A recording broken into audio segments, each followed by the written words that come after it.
저는 대선에서 박근혜 대통령이 당선되는 걸 보고 이제 다시는 애국운동, 이와 같은 집회에 대해서는 안 해도 되겠다, 이렇게 생각하고 기도만 하고 있던 중에 이게 지금 대통령이 바뀌었다고 해서 세상이 바뀐 건 아니구나 하는 이 속에 또 여러 이 자리에 참석하신 어른들과 똑같은 이 속에서 불같은 것이 일어나서 다시 제가 여러분 앞에 이렇게 서게 되었습니다.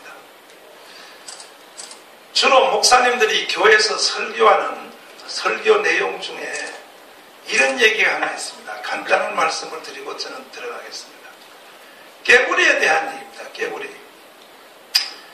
개구리가 처음부터 펄펄 끓는 뜨거운 물에 던지면 뜨거워서 펄떡 뛰어나온다고 합니다.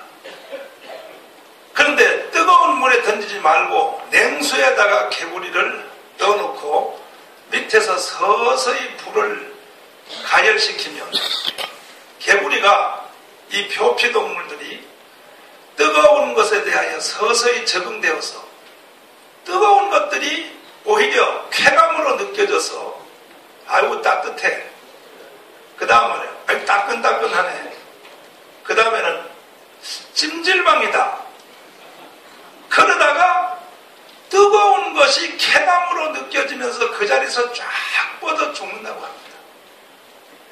지금 대한민국이 종북 세력들의 이 난동으로 인해서 국가 전체가 다 망가지는데도 개구리처럼 이제 다 적응이 돼가지고 죽어가는 순간까지도 모르는 이러한 상태에서 이걸 그대로 둬서는 안 되겠다. 사람이 물고기가 물에서 살 수 있는 최소한의 산소 요구량이 5ppm이라고 합니다. 우리 교회는 중량천 옆에 있는데요. 요즘은 좀 드물지만 과거에 제가 개척교회 처음 시작했을 때 중량천에 가면 물고기들이 한강에 큰 잉어, 큰 물고기들이 그냥 허옇게 떠올라 있는 걸 볼 때가 많이 있었습니다. 물고기가 살 수 있는 최소의 산소 요구량이 5ppm이고, 그런데 지금 우리 대한민국이 사람이 살 수 있는 이 최소의 산소 요구량을 이미 벌써 육박하고 있다. 도대체 어떻게 이런 일이 일어나고 있는가? 오늘 아침에 조선일보 사설에서 우리 여기 어르신들도 다 보셨습니다만 지금도 여기 한번 보십시오. 우리나라 중학교 학생들에게 남노당식의 교육을 하고 있다는 거죠. 조선일보 오늘 나오는 거 아니겠습니까? 그러면 여기 계신 우리 어르신들이 다 하늘나라 가시고 이 세상을 떠나시면 지금 교육받는 중고등학교 애들이 남노당식의 교육을 받고 있는데 그럼 대한민국은 어떻게 되는가? 그래서 박근혜 대통령 5년 임기 안에 종북 척결을 근본적으로 종북이 척결되지 아니하면 대한민국은 큰 어려움을 겪을 것이다. 이러한 분노의 마음으로 오늘 감히 건방지게 여러분들을 이렇게 모시고 또 이런 포럼을 하게 되었습니다. 저는 생각하기를 이렇게 생각합니다. 한 가지만 말씀드리겠습니다.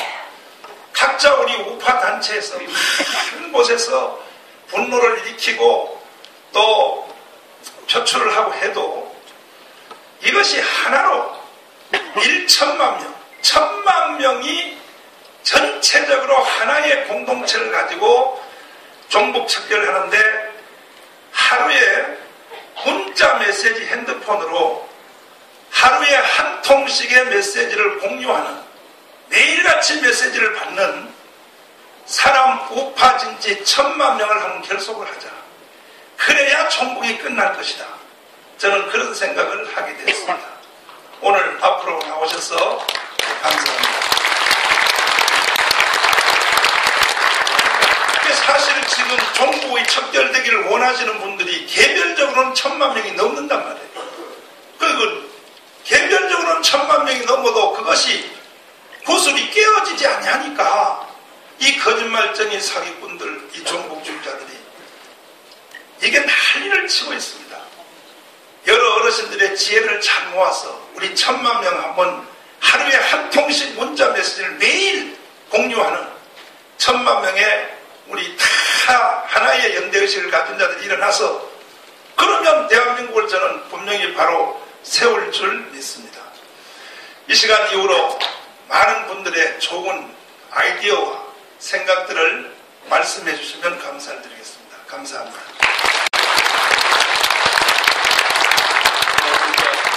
저는 주간 미디어워치라는 매체 비평지를 운영하고 있는 변희재 대표라고 합니다. 이 행사에서는 제가 아마 처음으로 인사드리게 되는데요. 오늘 저희 또 주간지 마감입니다. 금요일마다 늘 마감이어서 제가 마감 정리하다가 지금 뛰어오느라고 복장이 좀 간편하게 입고 왔습니다. 그 대신에 제가 만드는 미디어치를 한 200부 정도를 물론 과오로지만은 인사차 뒤에다가 이렇게 해놨으니까 아마 돌아가실 때 한 부씩 가져가시면 될 것 같습니다. 저는 원래는 이른바 매체에서 거짓 선동하는 주로 MBC 그리고 한겨레, 오마이뉴스 최근에는 심지어 중앙일보, 종편 이런 매체들을 이렇게 주로 거짓 선동들을 많이 잡는데 최근에는 좀 큰 사건에 한두 개 좀 연루가 됐습니다. 네. 제일 좀 중요했던 사건이 통합진보당 이정희 대표 부부와 종북 관련 개념 소송을 지난해부터 해가지고 이번에 1심이 나왔습니다. 5월 초에. 근데 제가 판결문은 보지 않고 그 재판 관련 보도만 봤을 때 저부터 뉴데일리, 조선일보가 다 패소를 해서 특히 이정희 대표를 종북이라 불렀다는 이유만으로 저희가 패소가 된 것처럼 보도가 왕창 나와가지고 눈앞이 캄캄했습니다. 왜냐하면 지금 저쪽 종북 진영에서 저를 시작으로 제 뒤에 이른바 정치평론가인 이봉규 씨 그리고 KBS 앵커인 정미용 씨 그리고 오린코리아의 조영한 대표 등등 우파 애국 농객들에게 종북이라는 단어를 썼다만으로도 계속해서 줄 소송이 이어져 오고 있었는데 그 종북의 대표적인 인물인 이정희를 종북이라고 불렀다고 제가 패소를 하는 순간에 저희 뒤쪽에 있는 애국전사들은 다 지게 돼 있으니까 이만저만 심각한 문제가 아니었던 거죠. 심지어 조갑재 대표 같은 경우는 종북 임명 사전을 냈는데 한 180명 정도의 종북 인사에 대해서 그 180명의 소송을 다 어떻게 감당하겠습니까? 그래서 거의 뭐 사색이 됐다가 다행히 판결문을 받아보니까 그렇지 않더라고요. 판결을 받아보니까 물론 저희 쪽에 대해서 불리하게 증거적 해석해서 유죄를 내린 건 맞지만 법원에서 저희가 그렇게 강하게 주장한 종북에 대해서 광범위한 개념을 처음으로 인정해준 결과였습니다. 즉 종북 자체는 저희가 무죄가 나왔다는 거죠. 근데 종북 말고 좀 작은 개념은 주사파 때문에 유죄가 나왔는데 언론이 또 그걸 또 이상하게 거짓 보도해가지고 저희가 마치 종북이라 불러가지고 진 것처럼 실제 판결문 내용은 이렇습니다. 워낙에 이 종북이라는 개념이 다의적으로 쓰인다. 즉 김정일, 김일성을 추종하는 세력도 종북이라고 쓰지만은 대한민국에 대해서 아예 정통성 자체를 부정하진 않지만 그래도 외교안보 사안에 대해서는 김정일의 노선을 따르는 그런 세력들도 종북이라고 현실적으로 부르고 있다. 그래서 이 현실을 감안해서 종북이라고 불렀다 해가지고 이거 법적으로 처벌할 수 없다. 이게 1심 재판의 결과였습니다. 한숨 크게 돌린 거죠. 그러니까 그거는 종북이 아니라 저희가 주사파라는 더 작은 단어 때문에 그렇기 때문에 종북은 광의적으로 쓰인 것을 재판부가 인정을 했는데 그걸 사실 저희가 아주 강하게 재판부에다가 우리가 좀 하소연한 게 왜 이런 현상이 벌어졌냐면은 종북이라는 단어는 2000년도 민주노동당과 이른바 노동자 좌파인 사회당과의 논쟁에서 벌어진 사건이었습니다. 즉 노동자 계급의 좌파를 주장하는 PD 계열 좌파들이 NL 민족주의 좌파를 종북이라고 부르면서 당신들 종북과는 같이 손잡지 않겠다. 이래서 종북이라는 단어가 처음 만들어졌는데, 즉 이 종북이라는 단어는 저희 애국 진영이 쓴 단어가 아니라 좌파 진영 내에서의 권력 투쟁 때문에 만들어진 단어란 말이죠. 근데 그때는 사회당이나 민주노동당이나 워낙에 마이너한 데 있었기 때문에 사회적으로 큰 문제가 없어요. 자기들끼리 종북 쓰는 문제는. 왜 종북이 이렇게 문제가 됐냐면은 그 작았던 민주노동당의 종북 노선이 이게 지난 총선 때 같은 경우는 통합진보당으로 확장이 됐고, 그 통합진보당이 민주당과 연대를 해서 총선을 치러버리기 때문에 그 종북이 거의 제도권을 덮쳤단 말이죠. 이 정치권에서. 더군다나 전교조같이 아예 교사들을 장악한 조직이 또 사회 제도권을 덮치니까 예전에 저 구석에 있었던 종북이 대한민국 전체 주류사회로 덮쳐 들어오니까 당연히 종북 개념이 문제가 된 겁니다. 그래서 지금은 그나마 대충 정체가 드러났지만은 한번 조금만 잘 기억해 보십시오. 통합진보당의 이정미 대표 총선 전만 하더라도 야권연대, 야권종북연대가 대선을 승리하면은 여자 총리 1순위로 지목됐었습니다. 이게 얼마 안 됐던 얘기입니다. 이게 1년 전밖에 안 됐던 얘기입니다. 그 뒤에 자기들끼리 내부 싸움하면서 종북의 아주 실체들이 막 드러나고 선거 부정이 드러나면서 많이 가라앉은 거죠. 그러니까 이런 문제가 벌어지는 겁니다. 자, 속으로 실제 김일성, 김정은, 김정일을 찬양하진 않지만 하는 행태로 볼 때는 저들의 적화통일노선하고 똑같이 동의하고 그 부분을 대한민국 국민들에게 선동하는 그 세력들, 이거 종북이냐 아니냐, 이런 문제가 벌어지는 거예요. 그래서 제가 재판 가서 판사들한테 제가 정확히 얘기한 게 그런데, 자, 이제 더 이상 대한민국에서 그 사람이 속으로 집에 가서 김일성을 찬양하냐 아니냐 별로 중요하지 않다. 왜냐하면 김정은 체제가 이렇게 흔들리는 상황인데 누구든지 속마음은 모르겠지만은 김정은 체제 붕괴를 막고 분단을 고착화하고 자유통일을 막는 사람이면 그건 종북이라 부를 수밖에 없지. 우리가 그 사람들의 속마음을 어떻게 하느냐. 그래서 외적인 종북 노선에 대한 평가만으로 종북으로 규정하겠다. 이걸 사실 법원이 받아준 거예요. 이제 속마음이 아니라 겉으로 나온다. 자, 제가 이런 주장을 할 때 저는 이제 점점 더 이제 통일이 좀 다가오는구나. 그리고 실제로 종북 세력이 이제 괴멸되는구나 많이 느끼는 분이 있는데, 자, 최근에 이정이라든지 이석기라든지 김재현이라든지 누가 봐도 종북의 골수들이 나와서 여론을 주도하지 못합니다. 그 사람들이 나오는 게 아니고 평소에 좌파에서 이런 종북 세력들을 비판해왔던 이른바 노동자 계급 PD 계열들이 오히려 튀어나오는데, 제가 최근에 JTBC를 보고 깜짝 놀란 게 있었어요. 전원책 변호사하고 진중권 동양대 교수가 둘이서 이 대담을 하는데, 진중권 씨는 좌파에서 종북을 가장 많이 비판했던 사람입니다. 뭐 저하고도 많이 싸웠지만은 그분은 10년 내내 종북을 비판해왔던 사람인데, 그 사람이 전원책 변호사하고 북핵에 대해서 논쟁을 하는데 이런 주장을 하는 겁니다. 북한 핵을 막기 위해서라면은 미군 철수를 시켜야 된다. 미군 철수를 시키자는 주장은 김정일 위원장도 그렇게 주장했다. 즉 김정일 위원장의 뜻에 따라서 미군 철수를 해야지 북핵 사태를 해결할 수 있다. 그래서 전원책 변호사가 기겁을 했어요. 왜냐하면 전원책 변호사도 진중권 씨를 그래도 정북을 비판하는 합리적 좌파로 인정하고 있었는데 이런 말이 튀어나오니까 반론을 못하더라고요. 너무 놀래가지고. 그럼 이건 왜 이런 사태가 벌어졌느냐. 사실 그건 저는 예전부터 주장해왔습니다. 좌파 내에서 집에서 김일성 찬양을 하든 안 하든 관계없다. 다 종북이다. 그래서 제가 종북을 제일 넓게 쓰는 사람이었는데, 왜냐면요, 진중권 씨든 여러분 아시겠죠? 서울대 법학과의 조국 교수든 그 사람도 산호맹이라는 노동자 계급 좌파 출신이고 종북을 비판하는 사람인데 똑같은 하나의 정치적 노선을 갖고 있어요. 자유통일을 막는 겁니다. 일단. 자유통일을 막는다는 데 입장에서는 종북이랑 차이가 없습니다. 이 사람들은. 그럼 자유통일을 왜 막느냐? 종북도 아닌데, 첫 번째는 그 사람들이 주장하는 바는 대한민국은 자본주의 국가이기 때문에 노동자 중심의 사회주의 국가로 개조가 되지 않은 상태에서 남북 통일되면은 남한의 자본가들이 북한의 노동자를 착취하는 시스템이 터질 뿐이다. 그래서 이런 자본주의 시스템에서의 남한이 북한을 통일시키면 안 된다는 주장이 대외적으로 나오는 주장입니다. 대외적으로. 근데 저는 그 대외적으로 보진 않아요. 그건 겉으로 하는 얘기고, 냉정하게 그 사람들의 기득권 유지를 위해서 쓰는 그런 행동들을 보면은, 자, 지금 대한민국이 경제 10강입니다. 세계 경제 10강이라는 건 보통 일이 아니에요. 그 몇십 년 만에 이렇게 산업화에 성공하고 민주화도 가장 초고속으로 달성했죠. 지금 대한민국처럼 이렇게 산업화와 민주화가 동시에 달성된 나라가 없는데, 그 중에서 무언가지가 안 되는 것들이 있어요. 즉, 세계 경제 10강이나 민주화를 달성한 국가 치고는 이해할 수 없는 수준이 천박하게 떨어져 있는 내용들이 있습니다. 그게 1순위가 학교고요. 두 번째가 언론.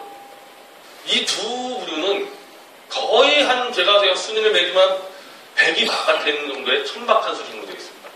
저희 미디어체에서 지금 대학의 논문 표절을 지금 잡고 있는데요. 논문 표절 검증센터를 통해서 다 잡혔습니다. 손석희 잡혔죠. 조국 교수 잡혔죠. 백지연 잡혔죠. 그냥 논문 표절만 잡았다면 다 잡힙니다. 즉 대한민국에서 지금 생산되는 논문의 거의 90% 정도가 다 표절이라고 봐도 될 정도입니다. 이런 수준의 학계의 수준입니다.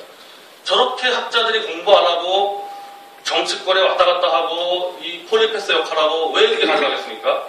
논문 갖다 베껴 쓰고 자기들 제자들 논문 베껴서 갖다 지도해주고 이러니까 시간이 남으니까 정치권에 왔다 갔다 할 수 있는 거죠. 미국이나 유럽 교수들처럼 정말 철저하게 논문 쓰고 연구하는 사람들이 어디 여의도 바닥을 왔다 갔다 하고 방송계를 왔다 갔다 하고 학계가 엉망진창이니까 이 사람들이 정치권에 들어와서 완전히 휩쓸고 다니는 겁니다. 자, 언론계 멋있죠, 언론계. 저만 해도 지금 언론의 오보에 한두 번 나가는 게 아닌데 요즘에 언론사들은 다 연쇄 오보가 나와요. 한 곳에서 오보 하나 때리면은 그걸 다 베껴가지고 80개, 100개 연쇄 오보가 나가는데 이런 나라가 없어요. 그리고 그렇게 한번 오보가, 예를 들면 미국 같은 경우에서 언론이 한번 오보 한번 내면은 징벌적 손해배상으로 그냥 한 몇백억 날려버리기 때문에 감히 엄두도 못 냅니다. 즉, 학계와 언론이라는 대한민국 국민들의 눈과 귀 역할을 해줘야 되는 이 두 곳이 워낙 밑바닥에 후진성을 면치 못하고 있다. 근데 그건 왜 그러냐? 저는 이게 바로 북한 이 김정은 체제 문제하고 연관이 돼 있다고. 여기하고 이렇게 대립되면서 종북 세력이 버티니까 종북 세력 입장은 이거예요. 표절을 하든 왜곡 조작 보도를 하든 북한 김정은과 종북 세력의 안위를 위해서 도움이 되는 사람들이면은 그 사람들 안 건드려야 된다. 정상적인 국가였으면 이미 일찌감치 퇴출돼야 될 대학 교수들, 언론인들 남아있는 이유는 다 종북 편을 들면은 종북 세력이 막아주기 때문입니다. 지금 대표적인 그 사람이요. 손석희 씨 아시죠? 언론계의 신뢰성 1인데 그 사람이 저희가 논문 표절 한번 잡아봤습니다. 잡자마자 바로 40억 원대를 잡아냈어요. 논문 표절을. 미네소타 대학에다가 석사 논문을 썼는데 그냥 논문 전체가 다 표절입니다. 저희가 논문 표절을 잡기 시작하니까 바로 MBC에서 JTBC로 옮겨갑니다.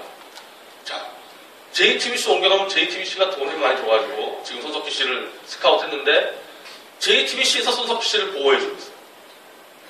JTBC가 지금 노선이 이상하거든요.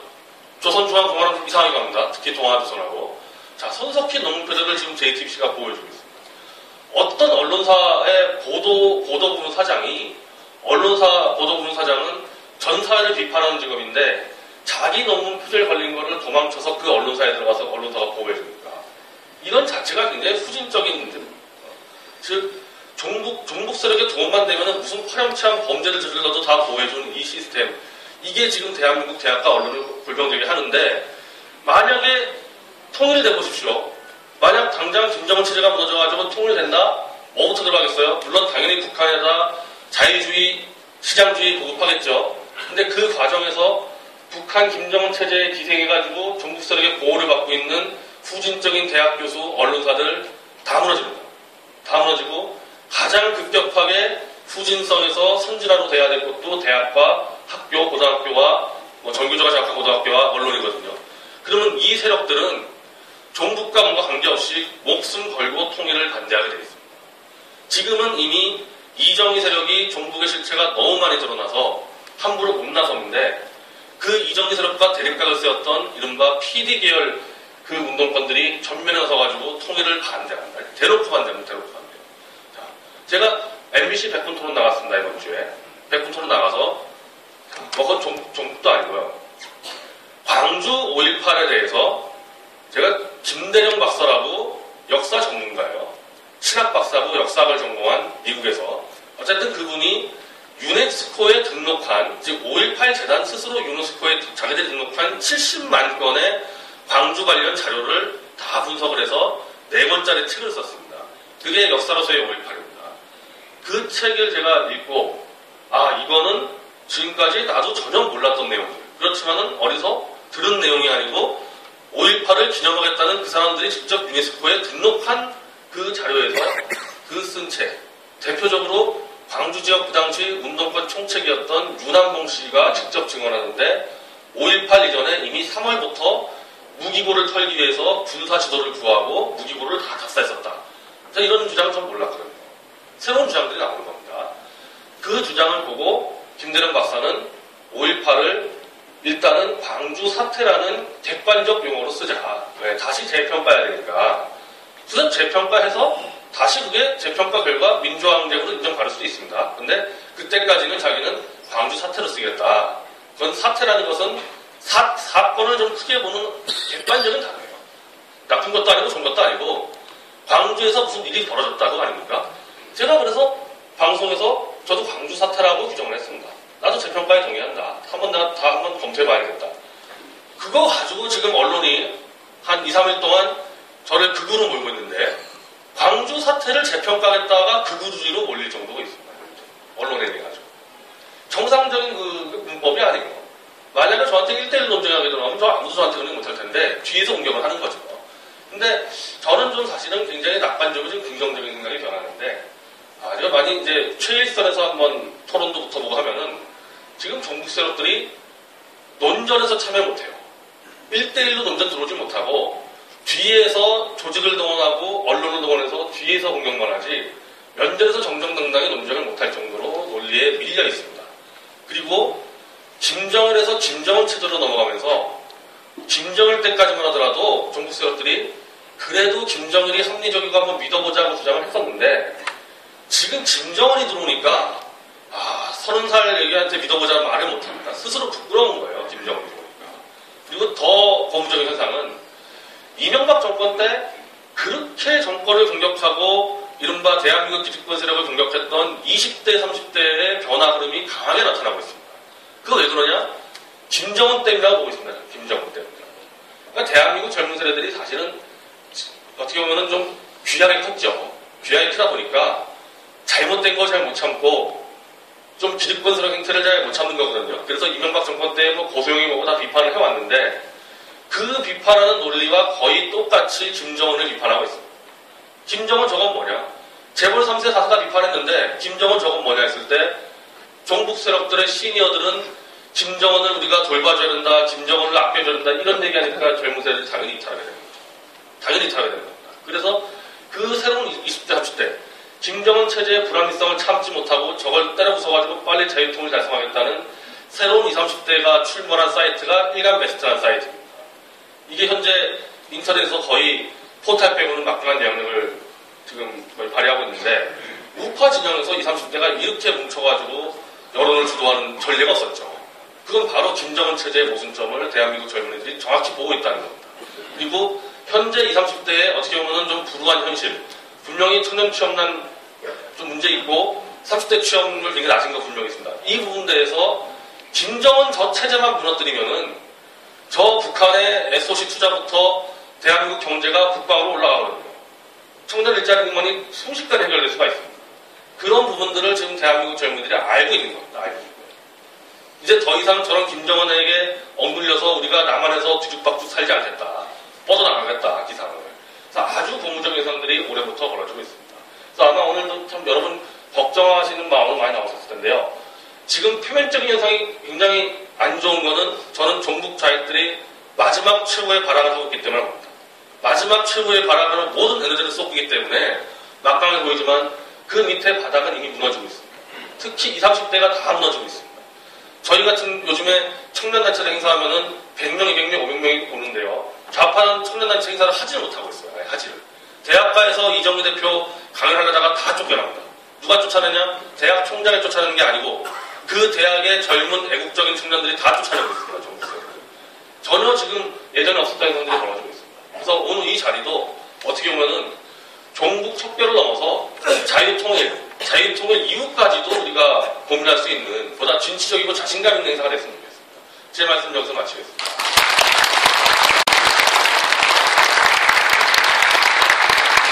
반갑습니다. 오늘 좋은 말씀을 전해주신 변희재 대표님께 큰 박수를 또 부탁드리겠습니다. 우리가 종북 척결 어떻게 해야 하나 이 고민을 많이 합니다. 그래서 지금 종북이 득세한 줄 알았는데 이정희가 각 대학교 다니면서 애국 보수 청년들에게 쫓겨나고 있답니다. 여기서 박수 한번 쳐주세요. 우리가 고생한 보람이 있습니다. 우리가 고생하면서 종북 세력 척결을 위해서 힘차게 싸워온 결과 지금 종북 세력들이 젊은이로부터 외면을 당하고 있습니다. 정말 고무적인 현상이 아닐 수 없습니다. 이런 말씀을 전해주고 우리 변희재 대표가 그 일정 때문에 또 갔지만 지금 이후로 여기 발언이 열면 시민 여러분 안녕하십니까? 준비는 많이 했지만 시간 관계상 짧게 이야기하겠습니다. 국기에 대한 격려도 하지 않고 애국가 제창도 하지 않고 군대도 어떻게 해서라도 보내지 않으려고 하는 부모님, 또 본인은 어떻게 해서라도 군대를 안 가려고 하는 그들, 민중을 선동하여 이상한 노래를 만들어서 제창하는 이들이 종북 세력 아니겠습니까? 과거 이승만 대통령께서 이런 자들에게 하신 말씀이 있었는데, 가라, 이북이 좋으면은 그곳으로 가라, 이렇게 말씀했습니다. 그 살기 좋은 나라 북한으로 종북 세력들을, 그 편에 있는 자들을 보내주면은 어떻겠습니까? 여러분, 감사합니다. 다음에 성민환 선생님, 나이트 코리아에서 나오셨습니다. 여러분들 안녕하십니까? 나이트 코리아 지도위원 성민환이 옵시다. 저는 아는 것도 없습니다. 몇 가지 복문을 말씀드리죠. 민주통합당의 대표로 하던 문혜상이가 4.3자 때 추모제를 갔다 와가지고 뭐라고 얘기했느냐? 박근혜 대통령 보고서 추모제에 참석하는 게 유감이다, 이렇게 얘기했습니다. 우리나라의 최고의 국경일입니까? 4.3 사태가. 이런 자는 여기 두지 말고 북어로 보내야 됩니다. 네. 그리고 또 한 가지, 새누리당은 꿀을 먹었는지 똥을 입에 발랐는지 그래도 말 한마디 안 하고 있어요. 그런 자들이 문해상이라고 동조하는 자들 아닙니까? 도대체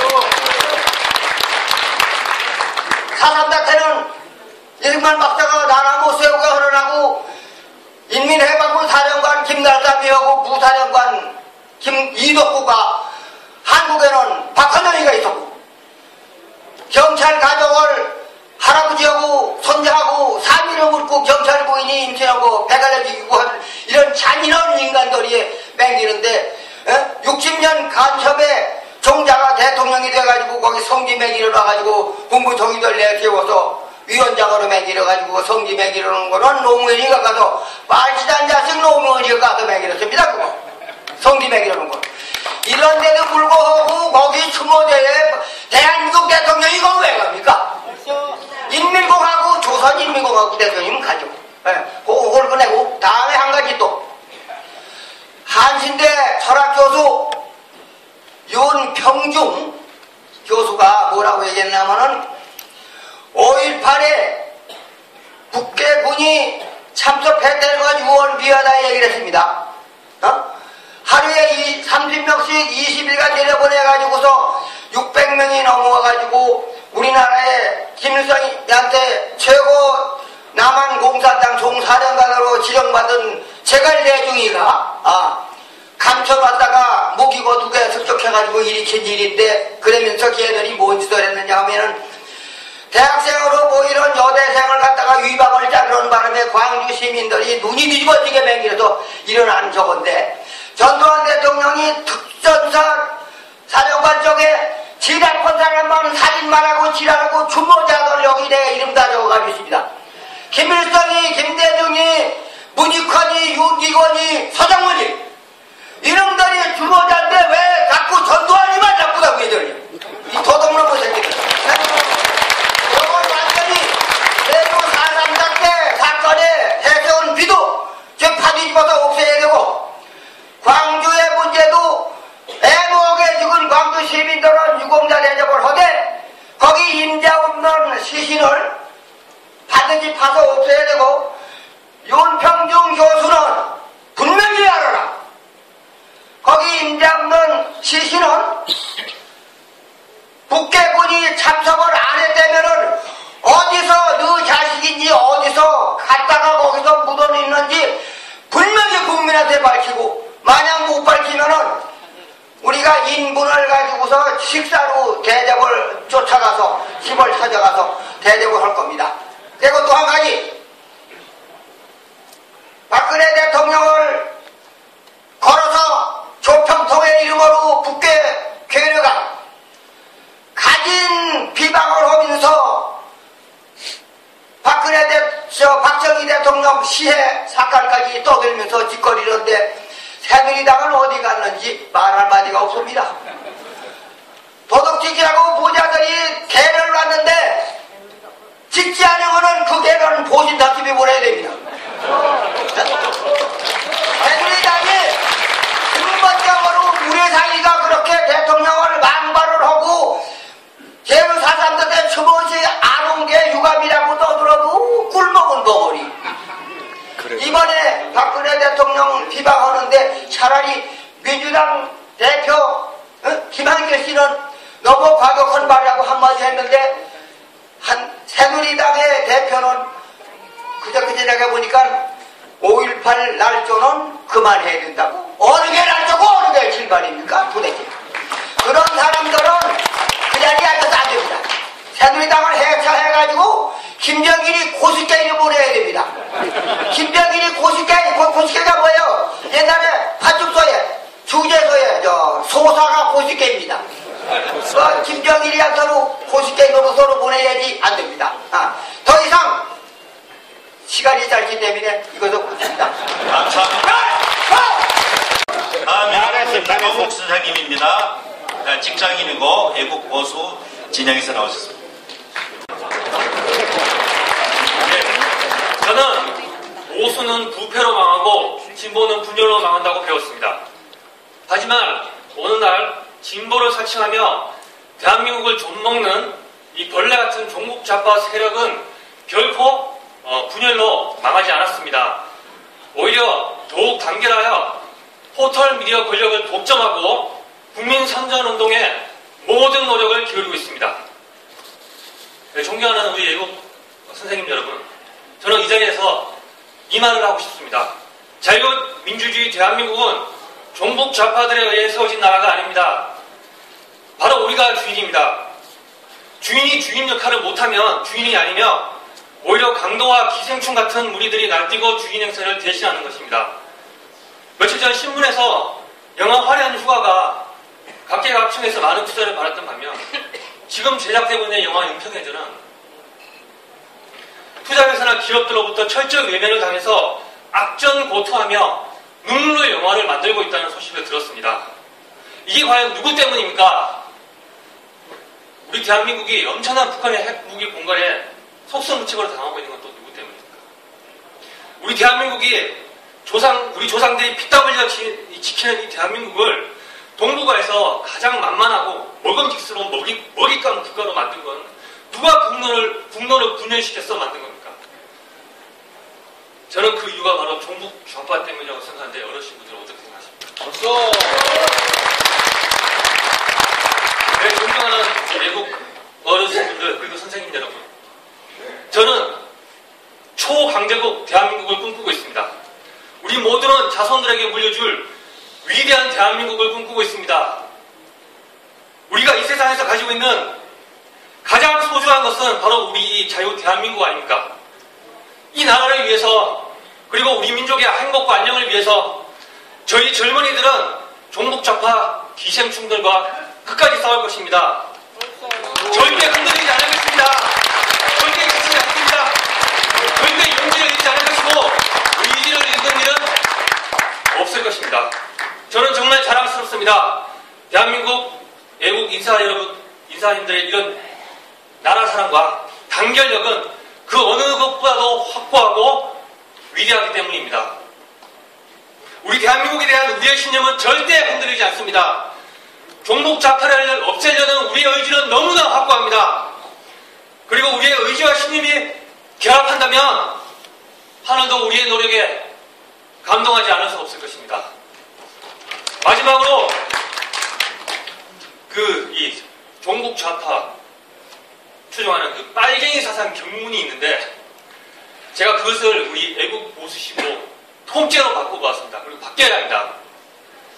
종북 좌파 척결을 통해 우리 애국 보수가 이룰 것은 아무것도 없습니다. 그리고 우리의 자손들을 위해서 지켜야 할 것은 우리 자유 대한민국입니다. 대한민국 애국자분들 단결합시다. 감사합니다. 우리 젊은 세대에서 아주 힘차게 이렇게 외치는 걸 보니까 아주 우리 대한민국의 희망적인 과거의 보수 어떤 연합회나 이런 대회를 나오면 전부 다 인쇄 많은 어른들밖에 없고 많은 분도 그랬는데 앞으로 저런 젊은이들이 대세를 이루는 정말로 희망찬 대한민국이 기대됩니다. 빨갱이들은 원래 말을 잘합니다. 말을 잘하는데 우리 종편에서 모든 농객들이 보수 농객들이 힘차게 하기 때문에 앞으로 이런 장에서는 모두 대한민국 모든 보수 측에 있는 어르신들이나 젊은 사람 전부 다 일당백에 연상화되어가지고 가는 곳마다 그런 강연을 할 수 있는 수준할 수 있도록 장을 마련해 놨습니다. 그래 앞으로 이런 2차, 3차 할 때에 잘 준비해가지고 너무 또 흥분도 하지 마시고 논리적으로 해가지고 빨갱이하고 말싸움에도 압도할 수 있는 우리 모든 보수, 우리 모든 어르신들과 모든 선생님들과 우리 젊은 동지가 되기를 간절히 바랍니다. 우리 젊은 청년인데 박수 한번 크게 하자. 안녕하십니까. 동서구에서 온 이진영이라는 사람입니다. 몇 가지 얘기를 해보고 싶어서 발언권을 요청을 하게 됐는데 결론부터 먼저 말씀드리면 종북 세력이 이제 선동당하지 않기 위한 출발점으로 현재 오프라인에서 특히 젊은 학생층 중에 보수적 입장을 취하고 있는 사람이 자기 주장을 당당하게 펴지 못하는 상황이 예전부터도 그랬고 계속 지금도 계속 되고 있다고 생각하는데 이제는 좀 더 자기 목소리를 낼 수 있어야 된다 그런 주장이고요. 이거에 대해서 제가 겪은 경험담 한 가지 섞어서 이야기 드리겠습니다. 몇 년 전에 제가 대학 4학년 때 그 당시 박원순, 나경원 후보가 서울시장 선거가 있었는데 투표를 하고 며칠 뒤에 교양 수업을 들어갔는데 교수가 들어와서 수업 대신 한다는 질문이 니네 이번 투표 누구한테 했냐 이러시는데 질문에서 끝인 게 아니고 박원순 찍은 사람 손들어 보라고 거부를 시켰습니다. 공개된 장소에서 누가 누구를 찍었는지 노골적으로 물어보는 것도 저는 이해가 안 되는데 아무튼 찍은 사람 손들어 보라는 말에 대충 반수 이상의 손을 들었어요. 그때 교수가 갑자기 하는 말이 야 그럼 지금 손 안 든 사람은 뭐냐 다 나경원 찍은 거냐 이러면서 나경원 찍은 사람 손 한번 들어보라 거슬도 시켰는데 뉘앙스 자체가 그때 상황이 나경원 후보 찍은 동물이 도대체 누구냐 이런 식으로 몰아가는데 거기서는 진짜 손 드는 사람이 바보가 되는 그런 상황이었습니다. 근데 한 명이 손 들다가 말고 아무도 손을 안 드니까 눈치를 딱 살피더니 손을 다시 내리려고 주춤했는데 교수는 뛴 거예요 이제. 그래서 그 교수가 이제 한놈 걸렸다는 식으로 그 학생하고 1대1 질문 공세를 막 퍼붓는데 내용은 이제 너무 길어서 시간도 생략하고 근데 여기서 이야기하고 싶은 부분이 제가 뭐냐면은 선동으로 생각될 만한 수업 행태도 행태지만 그 당시에 나경원 찍은 사람은 이상한 사람 취급을 받게 만드는 분위기가 조성이 됐었다는 겁니다. 그게 제가 그거 하나만 겪은 게 아니고 그날 들어간 전공 수업부터 시작해서 모든 과목에서 거의 공통된 경험을 한 번씩 했었어요. 그래서 에피소드가 상당히 많은데 이게 시간이 부족해서 생략하는 것이 절대 한두 가지 사례를 놓고 일반하고 있는 게 아닙니다. 그런 상황들을 좀 겪어보고 나니까 드는 생각이 뭐냐면 이게 우연으로 넘길 현상은 아니다. 나 말고도 대학 수업에서 또는 오프라인 등지에서 보수적 입장을 당당하게 말하지 못하는 상황이 생기는 사람들이 그런 사람들이 많을지도 모른다. 이런 생각이 든 거죠. 그러니까 5.18 재평가 문제 며칠 전에 이제 그 일베 토론하면서 대본 토론에 나갔는데 5.18을 그것만도 그래요.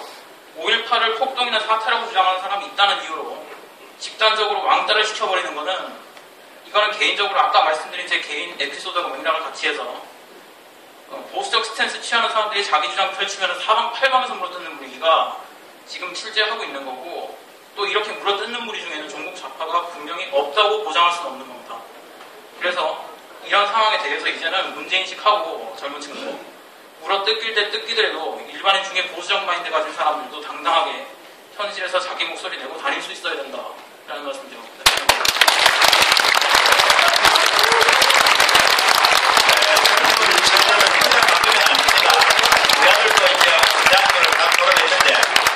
대학생들 또래들이 그런 식으로 분위기를 몰아가니까 집에 우리 어르신들이 아주 세뇌교육을 잘해가지고 아이들이 그 잘못된 그 이데올로기로부터 오염 안 되도록 우리 아들은 그래서 그 좋지 못한 그 악의 영향으로부터 지켜냈습니다. 그럼 우리가 지키면은 우리 아들들 손자들이 그런 붉은 물에 안 들어가도록 그렇게 잘 하시면 좋을 것 같습니다. 우리 장세룡 선생님. 난 이렇게 지역에도 이렇게 종북 중 아예 차라리 그냥 빨갱이들이 많은지 몰랐어요. 왜 그러냐면 이제 안양중앙시장에 있어가지고 거기서 이제 술 먹다 보면 어떤 사람들은 이제 대학 교수래. 자기가 72세야. 그러니까 3년 전 72세니까 지금 75세 됐거든. 근데 어디는 안양대학교 철학교수래. 근데 명예교수래. 그래가지고 저는 모르지. 바로 옆자에서 먹었으니까. 그래서 근데 상당히 이명박 정권을 상당히 욕을 해. 그러면서 지금 아마 이명박 찍은 애들은 되게 후회할 거야. 그래서 불이 나는 거야. 그런데 이제 그러시면 끝났을 텐데 불났으면 기름까지 껴주지 말아야지. 나한테도 기름 껴주게. 나한테 뭐라고 하는 줄 알아? 선생님 그렇지 않아? 네? 이명박 잘못 찍지 않아서 그래. 거기서 내가 뭘 알겠어? 나보다 아이가 뭐 훨씬 높은 분이야. 젓가락 가지고 야 이 새끼야, 나는 뭐 거기서 뭐 노무현 어떻게 떠드는 게 솔직히 여기 뭐 그쪽 편에서 온 사람도 있는지 몰라도 잘 줬다 그래요. 네? 근데 나중에 생각해보니까 아니야. 다 밝혀진 다음에 죽었어야 되는데 흐지부지 됐단 말이야. 그리고 지금 국정원 조사하는 거 정부에서 검사도 하지 말아야 돼. 지금 걔네들이 하려는 거는 그런 뜻으로 순수히 마음이 아니에요. 뭐 전두환이 재산 뭐 어쩌죠 한다고.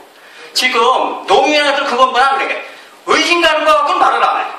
다시는 확실한 거는 500만 달러 가져온 건 아들 가져온 그럼 그건 어떻게 그건 뭐 주유세 내야 되는 거 아니에요? 예? 주유세 내야 되잖아. 맞잖아. 나 월세 살아. 23만 원이 없어갖고 쫓겨날 뻔했어. 오늘 일 가야 되는데 일부 나왔어. 3분 발언권이 있어가지고. 여기 화장실 가고 싶은데 오줌 내려오는데도 어떻게 참았어 지금. 빨리 끝나라고. 그래도 희망인 거는 젊은 사람들이 있다는 거야. 나 여기 가서 처음 알았어. 그리고 아마 안에서 저를 보면 무서워하는 사람들이 많아요. 함부로 말은 못해.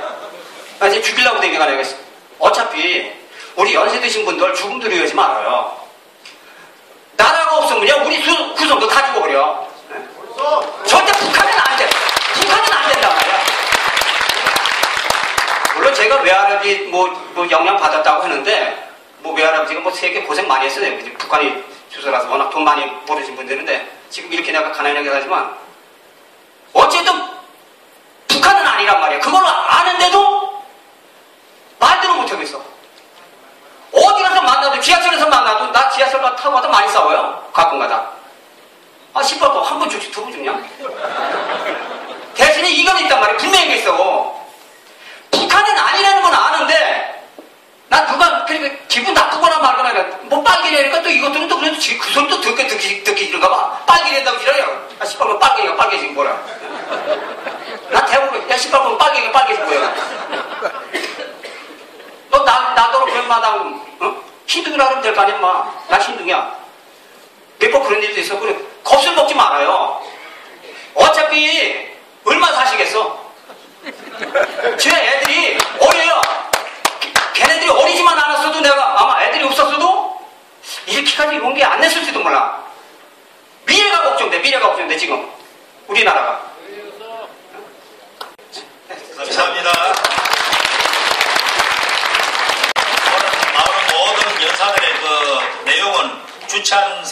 주체, 어떤 주체 의지와는 상관없이 각각 자유 의지로 나와서 이렇게 하고 있습니다. 두 사람이 남았습니다. 이평소 목사님. 감사합니다. 저는 전국기독인연합의 이평소 목사입니다. 제가 며칠 전에 신문에 조선일보를 보다 보니까 이런 기사를 보고 그냥 던져버렸어요. 그런데 오늘 아침에 다시 이걸 책 찾아가지고 전화를 했습니다. 도대체 몇 분이나 강의를 하느냐, 3분 발언을 어떻게 하느냐 물었더니 10분이 신청했다 그러면서 해달라 그래요. 그런데 제가 이 보수 세력들 모인데 몇 번 와봤습니다. 와보면 번번이 노인분들만 와 있고 젊은 분들이 없었어요.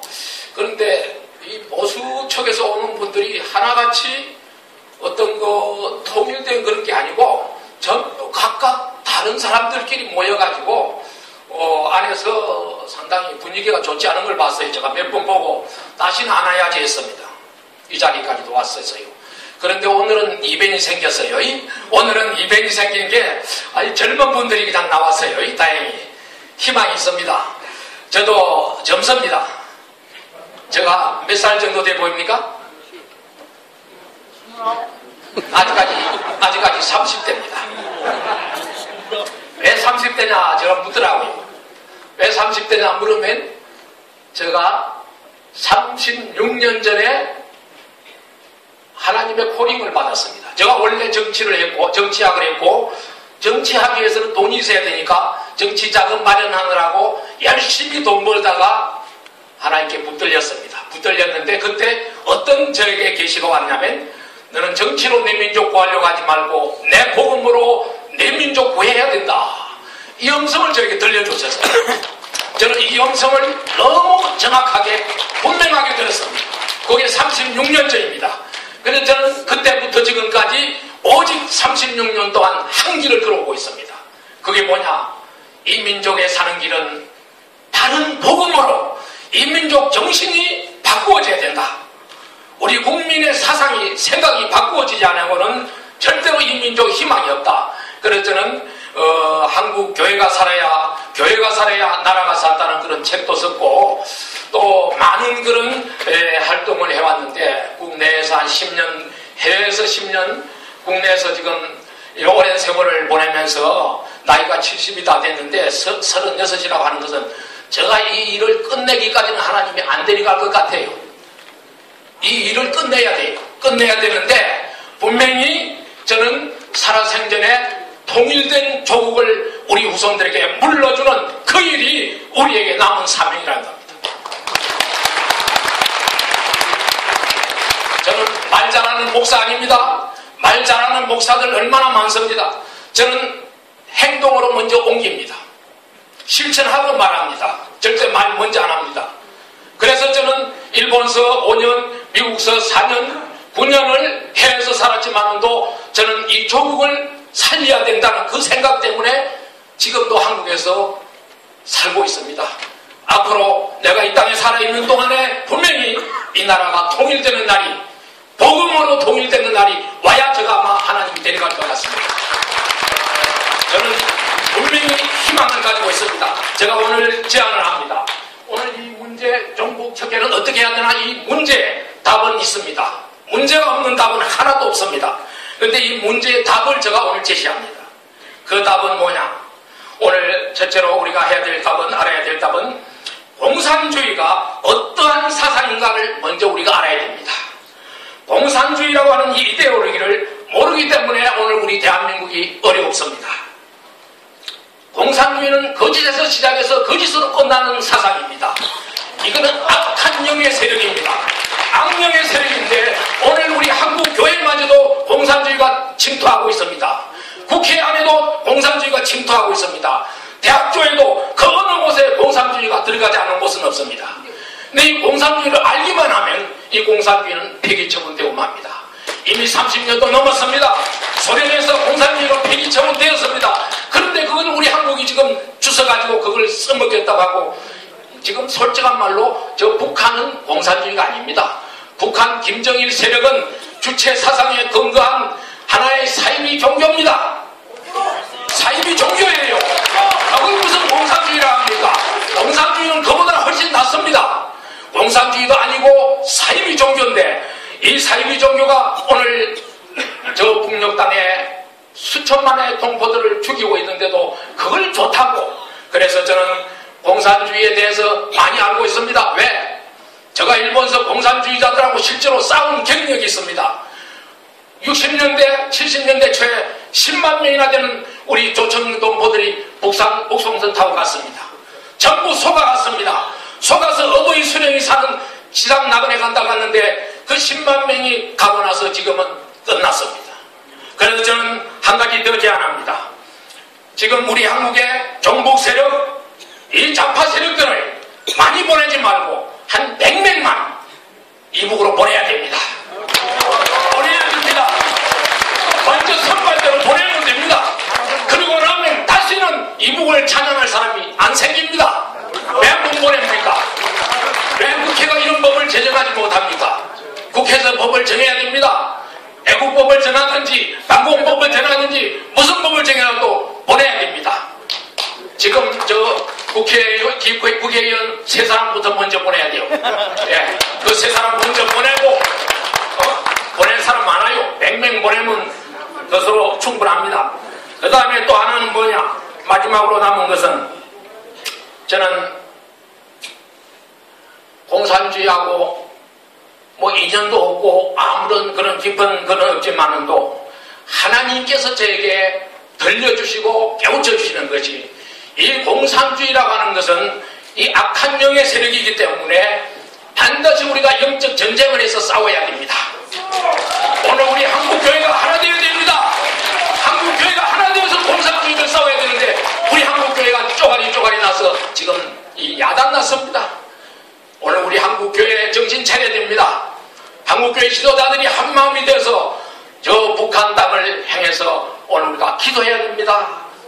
그래서 오늘 우리가 빨리 우리가 살아있는 동안에 저는 30년 안으로 봅니다.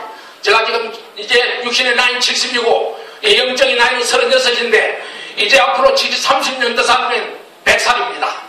그런데 이 100살 되기 전에 남북이 통일되는 날이 반드시 오고야만 것입니다. 확신합니다.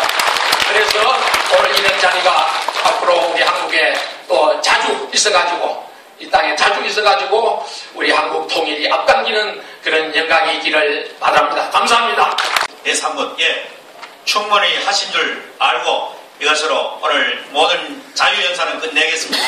제가 여러분께 말씀드리고 하는 것은 제가 대구에서 올라와서 저도 한 3분 참여하는 그런 시간을 가지기를 원했는데 세상을 살리거나 나라를 살리거나 조직을 살리는 것은 많은 사람이 하지 않습니다. 깨있는 사람 소수가 그 시대를 이끌어갑니다. 아까 우리 배리재 선생님이란 여러 사회 초기에 만든 봉태웅 대표 등 그런 분들, 그리고 특별히 오늘 이 자리를 마련해 주신 정강훈 목사님, 제 애국 동지이자 아주 제 개인적인 영적인 스승입니다. 이런 건 누가 하나께 할 수 없는 것입니다. 본인 스스로 우러나서 사명을 가지고 이 조국을 생각하는 마음을 하지 않으면 불가능한 것입니다. 예, 한 번 더 있답니다. 지금 전주에서 올라오신 대한민국에서 가장 큰 보수교단 장로교단입니다. 합동측 남상훈 부총장 되십니다. 예. 여기 계시는 나라를 사랑하시는 귀한 어르신들 앞에 당돌이 섰습니다. 저는 며칠 전에 이제 앞서서 모든 일을 한번 하고 싶어서 얼마 전에 5당의 대표나 국회의원들이 동작동 묘지를 참배하면서 그도 우리나라를 세운 이승만 박사 묘나 우리나라 경제를 살린 박정희 대통령 묘는 참석하지 않고 김대중 대통령 묘만 참배하고 있다는 기사를 봤습니다. 저는 왜 이런 얘기를 해야 하냐면은 우리 한국에 종북 세력이나 지식층에 있는 사람들이 하는 일들 보면은 정말로 나라 생각하는 것이 하나도 없고 자기의 앞서가는 일만 생각하는 이런 여러 가지 일을 하는 것을 봅니다. 저는 5년 전에 제가 우리 교단 전국 장로 회장을 하면서 그때 한 4,000명이 모였는데 오늘 앞서서 말씀하신 우리 전강훈 목사님께서 우리 장로님들에게 진짜 귀한 말을 했습니다. 저는 그때 이 말을 내 마음속에 간직하면서 정말로 이렇게 훌륭한 목사님이 우리 대한민국에 계시다, 이런 생각을 가지고 있습니다. 그런데 지금까지 계속 그 이후로도 정말 이 종북 세력이라든가 나라를 바로 쓰지 않는 사람들에게 전국을 다니면서 호소하시는, 그런데 저도 시간 있는 대로 참석해서 저도 우리 장로님들에게 동요를 많이 한 일이 있습니다. 저는 왜 이런 말씀을 드리냐면은, 이제 이 일은 우리 전강훈 목사님이 앞장서서 하실 일이 아니라 여기 계시는 여러분들이, 아까 전 목사님께서 그런 말씀 하시겠습니다. 우리 10,000명의 메시지라도 보내는 운동을 해야 한다, 이런 얘기를 저는 내 마음에 상당히 닿고 저도 이 일에 앞장서려고 그런 생각을 가지고 있습니다. 오늘 이곳에 오신 분들은 정말로 나라를 사랑하시는 여러 어르신들로 생각하고 있습니다. 오늘 이후로 우리 대한민국은 정말로 여보 오늘 앞서서 말씀하시는 여러분들이 말씀하신 대로 정말 말 한 번 제대로 못하고 있습니다. 저는 전주에서 있기 때문에 정말로 참 힘든 곳에서 살고, 전주라면은 정말로 전교조나 모든 분야에 앞장서 가지고 매일 사람들이 사고가 썩어 빠져 있습니다. 따져보면은 야 자기 주장만 가지고 있는 것이 아니라 무조건 반대입니다. 따져보면은 이러한 것들을 볼 때 우리는 이 일도 국가를 생각해서 앞장을 서야지만은 이 운동을 할 때에는 여기 계신 여러분들이 정말로 시간도 내시고 물질도 있으면 물질도 바치면서 같이 동조하면서 나라 걱정하는 일에 동참을 해야 할 것이 아닌가, 그런 생각을 가지고 있습니다. 빨갱이가 노릇을 하면서도 정부가 빨갱이 하나 잡는 일이 없습니다. 따져보면은 어떤 일을 하고 있는가 우리가 한번 반성도 해봐야 하지 않겠습니까?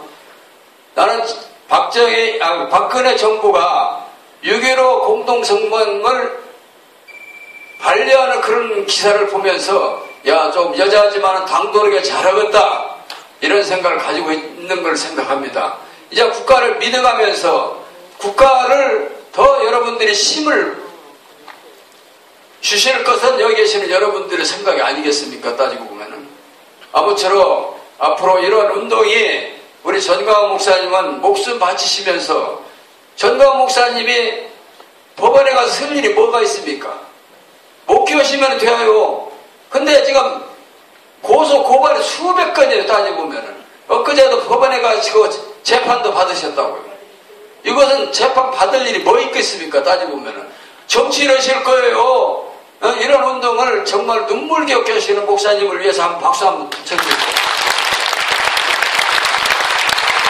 저도 앞으로 이 운동에 더 종목 적결하는데 앞장서 어느 곳을 가서든 가겠습니다. 여러분들도 같은 마음을 가지시고 정말로 우리 여기 계신 어르신들은 별 것은 아니라고 생각하지만은 우리 후손들, 정말 어린이들 생각해 보면은 진짜 마음이 아픕니다.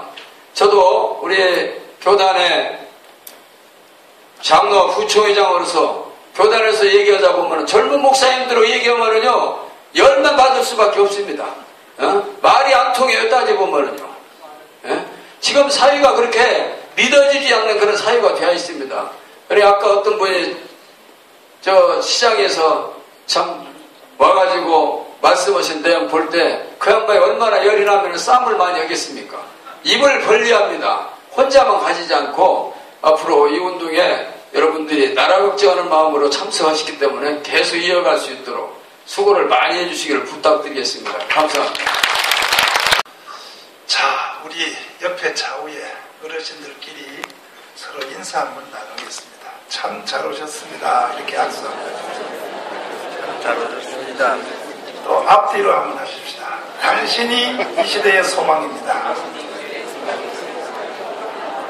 또 이쪽 옆에 분하고 다시 한번 하시는데 아무리 봐도 너밖에 없어. 시작. 사실입니다. 저는 이런 대회를 지금 제 생을 다 걸고 전국을 다니며 계속 했는데요. 어르신들 앞에 제가 자랑을 좀 한번 자랑 삼아 그동안에 이런 집회를 하는 그 사진을 제가 한번 잠깐 보여드리면요. 이게 전부 워커힐 호텔. 호텔에서 하면 이 행사비가 1억이 넘어요. 근데 오늘 이 행사는 여기서 하면 좀 싸요. 여기는 2천만원 광고비하고 오늘 요 전체 행사는 2천만원. 그러니까 최소한 2천만원.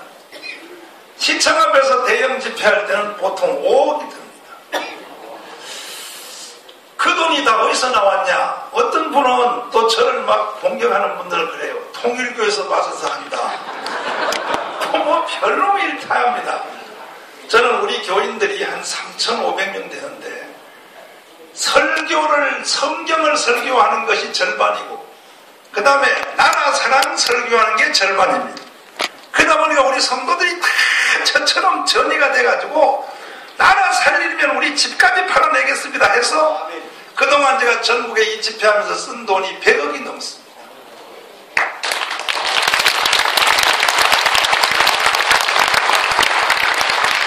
저도 그 돈으로 교회를 크게 지었으면 지금 우리 교회도 적은 교회는 아니지만 크게 지었으면 여의도 순복음교회 같이 지었을 겁니다. 그런데 세계에서 제일 큰 여의도 순복음교회가 한국에 있다 해도 대한민국이 총국 빨갱이들 때문에 망해가니 교회 큰 거 있으면 뭐 하나 해서 저는 우리 교회 다 팔아서라도 이 애국운동을 할 생각입니다.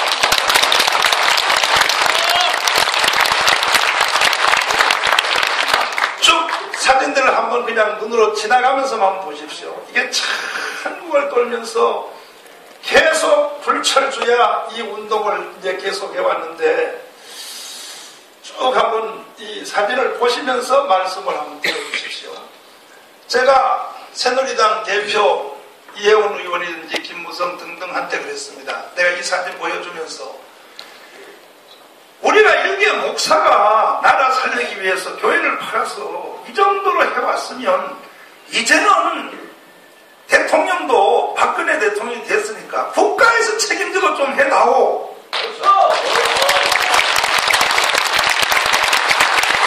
대한민국 국가가 노무현을 본받으면 돼. 노무현.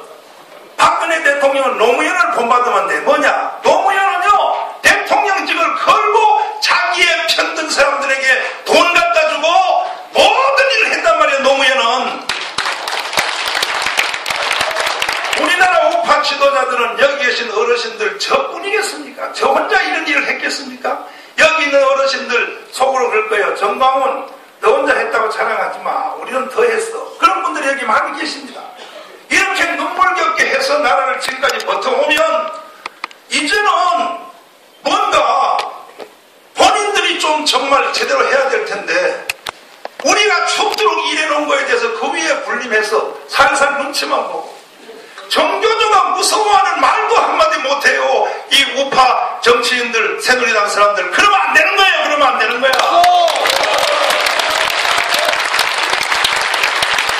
제가 오늘 이렇게 발언하는 가지고 또 여기 녹음하러 온 사람이 있어요. 좌파 빨갱이 손 들어봐요. 그래가지고 또 티를 잡아서 또 고발을 해요. 247건을 고발해가지고 제가 재판에서 거의 다 이기고 지금 2건이 지금 재판 진행되고 있는데 세상에 정교조에서 또 뭐 우리 집을 압류한다고 뭐 3천만 원 지금 또 벌금 또 소송 또 걸어 들어왔는데 그래서 우리 우파가 아니라 정상적 사람. 우리는 정상적 사람. 우리는 우파가 아니고 우리는 보수도 아니고 정상적 사람입니다.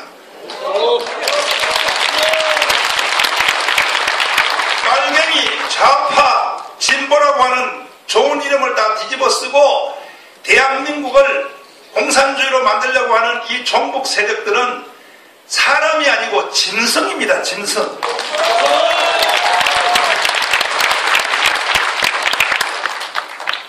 그래서 제가 이런 집회를 많이 해보면서 피로감도 좀 느끼고 이번에 6월 6일날 제가 6월 6일날 항상 시청 앞에서 이 큰 대회를 해마다 해왔는데 이번에 6월 6일 이번 주에 다음 주에 또 하려고 그 날짜를 딱 맞춰서 신청했더니요 세상에 좌파 빨갱이들이 우리 집회 못하려고 먼저 의자를 빌려가지고 우리를 못하도록 방해를 놓고 있어요. 그래서 참 시장이 누가 되느냐가 참 중요하다. 참 시장이 누가 되느냐가 너무 중요하다. 그런데 이제 한마디로 말씀드리고 제가 보내드릴게요. 보내드릴게요. 저는 보십시오. 어차피 저는 나라에 미친 사람이고 저는 대한민국에 미친 사람이니까 돈 100억 이상을 써가면서 애국운동을 난 이렇게 해보지만 모든 우리나라의 우파 어르신들 더하기 정상적 애국시민들이 저처럼 희생을 못한단 말이에요. 그 희생 못할지라도 최소한 뭐냐 1000만 명이 핸드폰 메시지 있잖아요. 하루에 한 통씩 오늘 여기 계신 분들이 다 여기 나오셔서 3분 이상 다 말씀을 다 하고 싶으실 거라고. 그죠? 근데 이렇게 모이려면 돈도 많이 들죠. 시간도 많이 드니까 아침에 일어나면 이러한 집회를 하루에 한 번씩 할 수 있는 효과를 만들 수 있는 게 뭐냐? 핸드폰으로 그러면 내가 여러분들에게 하고 싶은 말 다 받아가지고 1000만 명에게 매일같이 전국적으로 보내드리면 대한민국은 바로 설 수 있습니다.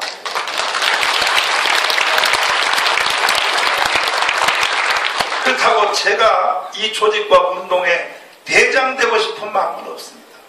목사들은 목사 안수를 받을 때 이 세상의 명예와 이런 모든 것들은 이미 다 포기하고 우리는 큰 앞장선다고 뭐 대장되거나 이런 걸 원치 않습니다. 그러니까 어르신들 내가 모시고 해서 1000만 명이 하나의 메시지를 매일같이 하나씩 받는다 하면 우리나라 판사들이요, 저 우파 판사들까지도 재판하는 걸 내가 가만 보니까 내가 재판 받아봤습니다. 보니까 세상에 정교조 하나에 대해서 겁나가지고 판사들이 판결하는 걸 보면 그걸요 말도 안 되는 정교조에서 그 말하는 그걸 겁나가지고 버벅거리죠. 검찰 보십시오. 여기 이계성 교장 선생님 앞에 계시지만요, 세상에 정교조가 반국가 행위를 한 것이 1000건도 넘어 1000건도. 이것을 우리 여기 이계성 교장 선생님이 다 시민단체가 고발했는데도 검찰이 5년 동안 수사를 안 하는 거예요. 수사를 왜 안 하냐? 정교조 겁나가지고 못하는 거예요. 그따위 검찰이면 꺼지란 말이에요. 꺼져. 그러니까 대한민국 우리 1000만 명이 매일같이 문자 메시지 공유하는 1000만 명이 딱 우리가 결속이 되어 있으면요, 우리나라의 모든 교육 또 법조인, 정치인, 군인 이 모든 사람들이 이제는 대한민국의 똑바른 정신을 안 가지고 하면 우리는 생존이 불가능하다. 이 세력을 우리가 힘으로 보여드려야 된단 말이에요. 그래서 이제 앞으로 1000만 명이 매일같이 하나의 메시지를 공통으로 공유하는, 이렇게 제가 그 터전을 만들려고 하니까 우리 어르신들도 많이 참여해 주시고, 또 우리 어르신들도 하고 싶은 말씀이 있으면 우리 센터에다가 전화하시면 매일같이 1000만 명에게 그 내용을 보내드릴 테니까 이 1000만 명 조직을 우리 완성해서 대한민국 바로 한번 세워봅시다.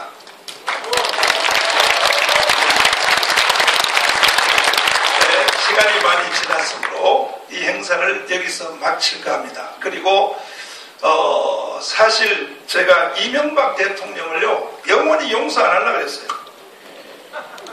왜냐하면 이명박 대통령은 장로고 나는 목사인데, 난 이명박 대통령 되게 하려고 선거운동하다 걸려가지고 집행유예 받았습니다. 집행유예. 그런데 세상에 5년 동안 말이에요, 나는 중도요 하고 버벅거리는 걸 보고 너는 인간이 아니에요. 너는 인간이 아니야. 목사가 너 대통령 만들려고 나는 집행유예 받았어. 근데 나는 중도요 하고 오히려 이명박 때 좌파, 종북, 빨갱이들이 더 확대됐다니까요, 더. 그래서 난 영원히 너를 용서할 수 없다. 난 너하고 같이 천당도 같이 안 간다. 그랬는데 내가 용서하기로 마음먹은 것이 뭐냐? 이명박 5년 동안에 다른 거는 내가 보니까 하나도 마음에 드는 거 없어. 뭐 세계 경제 방어했다. 그건 내가 해도 그 정도는 해. 다 해. 네. 뭐 해외 자원을 확보했다. 내가 해도 더 잘해, 그거는. 그런데 내가 용서하기로 마음 먹은 것은 뭐냐? 종편 TV 허가해준 거. 그것 때문에 내가 용서하기로 마음 먹었어요. 종편 TV 허가해준 거. 그것 때문에 내가 용서하기로 작정했다. 근데 문제는 종편 TV 때문에 이번에 박근혜도 대통령도 될 수 있었고, 종편 TV 틀어봐요. 난 요즘 세상 사는 재미가 종편입니다. 내가 우리 집사람 보고 그랬습니다. 전기세 조금 더 나와도 바깥에 나갈 때라도 종편 틀어놓고 나가라. 시청률 많이 잡히게 하려고. 그래서 들어보면 속에서 말이야, 그냥 오늘 오셨던 이 변희재 이 젊은 이 농객 말이 하시는 말씀들 들어보면요. 그래서 내가 종편 TV 나와서 시사평론 하시는 분들, 이런 분들을 지금 한 자리에 다 모아가지고 한 달에 한 번씩 모아서 당신들에 의하여 앞으로 대한민국 10년의 색깔이 정해질 수밖에 없기 때문에 해서 제가 김동길 교수님, 그 다음에 조갑재 선생님은 원래부터 제가 잘 아시는 분이고, 그 다음에 전원책 변호사님 여의도에서 내가 서로 만났어요. 앞으로 대한민국 10년 후는 종편TV에 시사평론하는 당신들이 책임을 져야 돼. 사명감을 가지고 하라. 그리고 또 젊은 분들이 이렇게 변희재 이런 분들이 자꾸 일어나니까 너무 감사한데, 종편TV 이것만 가지고 안 되고, 이것만 가지고 안 된다는 거예요. 여기도 보면 종편TV도 가봐보면요, 엉뚱한 놈, 김밥이 옆구리 터지는 것 같은 이런 새끼들도 가끔 또 세운다고. 맞죠? 그 봐요. 다 여러분도 다 보면 맞아 다 그러시잖아요. 이거요. 봐요. 왜 그런지 압니까? 시청률을 높이려고 하다 보니까 그쪽 편들도 뒤로 와야 된다, 이런 겁니다. 그러니까 우리가 1000만 명이 하나로 딱 결속되면요, 시청률 KBS를 능가하도록 19번을 만들 수 있고 17번을 KBS 능가할 수 만들 수 있다 이거예요. 그러니까 언론도 그렇고 법조인도 그렇고 정치인들도 다 뭐냐면 진지가 어느 쪽이 더 크냐, 거기에 따라서 움직이기 때문에 우리가 이 시대에 1000만 명의 공동체를 만들어내어서 대한민국을 살리는 우리 한번 주인공이 다 되어봅시다. 자, 옆 사람 다시 한번 서로 격려 한번 하고 헤어지겠습니다. 자, 당신은 이 시대의 대한민국의 소망입니다. 시작. 앞뒤로 다시 하겠습니다. 참 잘 오셨습니다.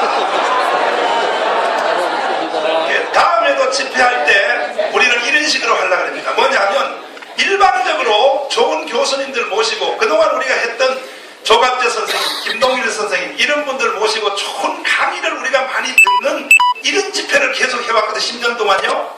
저도 그 어르신들을 다 강사님으로 모시고 했는데, 이제는 그 좋은 어르신들의 강의는 집에서 TV를 통해서 들어도 돼요.